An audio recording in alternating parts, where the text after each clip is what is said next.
বন্ধুরা, তোমরা যারা প্রিপারেশান নিচ্ছ কম্পিটিটিভ এক্সামের জন্য, তো ইংলিশ নিয়ে অনেকের ভিতরে একটা ফেয়ার কাজ করে থাকে যে কোনটা ছেড়ে কোনটা পড়বো, কীভাবে রেডি করব।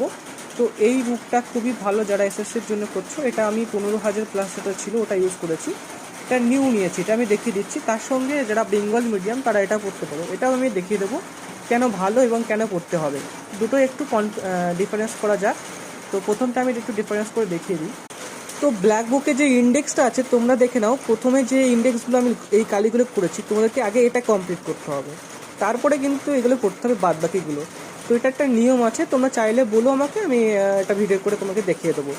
আর চলো আমি পিকেদে সরকার যেটা বইটা আছে ওটা কীভাবে পড়েছি। তো ব্ল্যাক বুকটা দেখো এরকম আছে, ইডিয়ামসগুলো পাশে দেওয়া আছে এবং কতবার রিপিট হয়েছে পাশে দেওয়া আছে, ঠিক আছে। এবার চলো পিকেদে সরকারটা দেখে নেওয়া যাক। পিকেদে সরকারে কিন্তু বাংলা মানেটা দেওয়া আছে, এটা এক্সট্রা অ্যাডভান্টেজ পাবে।